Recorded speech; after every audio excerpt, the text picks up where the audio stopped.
ชีวิตคู่มันบ่แม่นเสื้อผ้าที่เฮาใส่แล้วทิ้งเดะใส่แล้วแบบบ่ชอบเสื้อตัวนี้แล้วโยนถิ้มมันเป็นไปบ่ได้พี่น้องชีวิตคู่มันไม่ง่ายเนาะการใช้ชีวิตคู่การที่เราสิเลือกไผสักคนหนึ่งเข้ามาร่วมทางเดินกับเฮาเนาะพี่น้องอย่างน้อยก็ต้องเลือกคนที่ดีที่สุดนั่นแหละอืมเลือกคนที่ดีที่สุดแม่นแล้วเนาะ ไผสิบ่อยากได้คนดีแม่นบ่พี่น้องไผก็อยากได้คนดีทั้งนั้นแหละแต่ว่าเฮาสิเลือกถูกดีถูกบ้งหรือว่าถูกอิหยังก่อนล่ะถูกผลักหรือถูกบ้งจังซี้เนาะเฮาสิเลือกได้แบบใดนั่นล่ะแต่ว่าทั้งนี้ทั้งนั้นเฮาก็ต้องอ่าใช้เวลาในการเลือกอิหยังสักอย่างเนาะโดยเฉพาะชีวิตคู่เด้พี่น้องไผก็อยากได้ผัวดีไผก็อยากได้คนดีเข้ามาในชีวิตนั่นล่ะแต่ว่าเฮาสิเลือก ได้ดีส่ำใดหรือวาสนาเฮาสิมีดีส่ำใดก็แม่นเด้พี่น้องเอ้ยพี่ๆน้องๆสาวๆนะเออบ่ว่าสิเป็นคนไสก็ตามเนาะเขาก็มีดีมีชั่วคือกันกับเฮานั่นล่ะจิตใจคนเราเนาะมันก็มีดีแล้วก็มีบ่ดีร่วมด้วยเนาะแต่อยู่ที่ว่าเฮานั่นสิเลือกได้ดีส่ำใดแล้วเฮาสิมีบุญวาสนาเอ่อ ได้มีเนื้อคู่ที่ดีที่จริงใจแล้วก็ฮักเฮาจริงส่ำใดนั่นนะถ้าเราเลือกพลาดแล้วคือเพิ่นว่าแหละเนาะผู้เฒ่าว่าเลือกผัวผิดคิดจนมื้อตายพี่น้องเอ้ยอันนี้มีจริงเด้อเออบางครั้งเราแต่งกันแล้วแต่งกันมาเนาะแต่งอยู่กินกันไปอยู่ไปสักพักหนึ่งความเป็นจริงมันก็จะเริ่มเปลี่ยนมันจะมีสิ่งใหม่ๆให้เราได้เห็นได้รู้ ในระหว่างการใช้ชีวิตคู่ของเราเนาะก็เป็นกันทุกคนมันก็ขึ้นอยู่กับว่าเราน่ะจะเปิดใจรับได้ส่ำใดเออจะอยู่กับสิ่งนี้ได้มากได้มากส่ำใดเนาะเพราะว่าการที่เราแต่งงานน่ะเราต้องรับในข้อดีแล้วก็ข้อเสียของอีกฝ่ายหนึ่งให้ได้แล้วอีกฝ่ายหนึ่งเขาก็ต้องรับข้อดีและก็ข้อเสียของเราให้ได้คือว่าอยู่กับตัวตนของเราจริงๆให้ได้เนาะ ถ้าเกิดว่าอยู่กันบ่ได้มันก็ไปกันบ่ได้เด้พี่น้องมันก็ไปกันบ่ได้เด้สาวๆก็ต่างคนต่างไปแยกทางถ้าถามว่าเป็นอุปสรรคมันยากบ่การแยกทางมันบ่ยากแต่ว่าปัดก็บ่อยากให้มันเกิดขึ้นนั่นนะถ้าเราตัดสินใจว่าคิดสิมีคู่ครองแล้วคิดสิแต่งงานแล้วจังซี้ถ้าเกิดว่าเราคิดสิแต่งงานแล้วเราก็บ่อยากสิเลิกราหรือว่าแยกทางกันไปได้ยิ่งที่เรามีลูกพี่น้อง สาวๆยิ่งที่เฮามีลูกอืมอันดับแรกเลยคือภาระแล้วก็อันดับที่2คือปัญหาครอบครัวเอ่อเด็กที่เขาบ่รู้เรื่องหยังเขาก็ต้องมารับเคราะห์กับเรื่องที่มันเกิดขึ้นเนาะ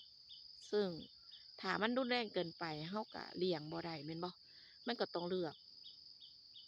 ทางที่บ่อยากให้มันเกิดขึ้นอันนี้ก็เข้าใจทุกคนนั่นล่ะ นี่ล่ะคือว่าผลจากการเลือกที่เฮาบ่ให้ความสำคัญไม่ใช่ใครก็ได้ผู้ใดก็ได้ได้เบิดนั่นนะอันนั้นก็โอ้ยพี่น้องอันนั้นก็บ่ดีปานใดเดะโดยเฉพาะผู้หญิงเฮามีแต่เสียกับเสียเนาะแต่ว่าสมัยซุมื้อนี้เขา no สน no แคร์กันแล้วเนาะนั่นแหละบ่ว่าสิอยู่ไสคือกันบ่ดีก็ไปบ่ดีก็แยกทางกันไปบ่ใช่ก็เดินคนละทางจังซี้เนาะ ส่วนมากเขาจะใช้ชีวิตแบบนี้แหละหนุ่มสาวแต่ก็มีบางคนที่มีความคิดแบบโบราณรักแท้รักจริงใจนั่นน่ะบูชาความรักนั่นน่ะคือว่าเราเลือกแล้วเราก็บ่อยากสิแบบว่าหาใหม่เลือกใหม่หรือแบบว่าอยู่กับอยู่กันแล้วชีวิตคู่รู้แล้วว่าเป็นแบบใดแล้วก็เกิดเบื่อแล้วก็บ่อยากเลือกใหม่จังซี้เนาะอิหยังก็มีหยังก็แล้วๆไปแล้วก็ ยอมรับกับสิ่งที่จะเป็นไปแล้วก็สิ่งที่เกิดขึ้นจังซี้นะอยู่กับสิ่งเดิมๆที่บ่มีวันเดี๋ยวว่าดีขึ้นเนี่ยแหละมันก็เกิดเป็นแบบการสะสมความรู้สึกที่แย่ๆเนาะพี่น้องจักสิเฮ็ดจั่งใดชีวิตคู่มันก็เป็นอิหยังที่แบบว่าเว้ายากเว้ายากแล้วก็เป็นอิหยังที่โอ๊ย จักสิใช้คำใดมาบรรยายเนาะถูกไผก็บ่ดีดอกพี่น้องถูกไผก็บ่ดีสาวๆแต่ว่าเราก็นั่นล่ะเลือกจนกว่าจะถูก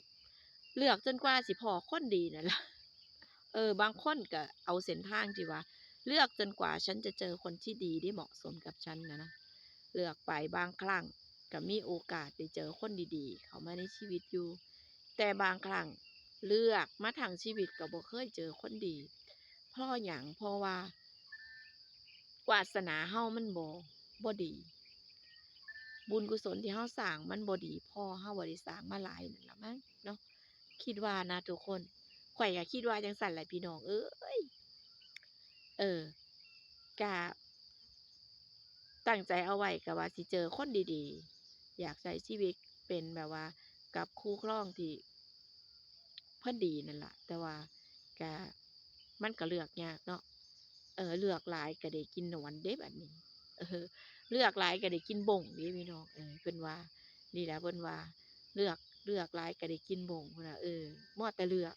บ่เอาจักเทื่อเพิ่นว่าพ้อคนดีแล้วก็บ่เอาแต่ส่วนมากคนสิบ่ชอบเด้เนาะคนสิบ่ชอบคนดีๆสิชอบคนที่แบบว่า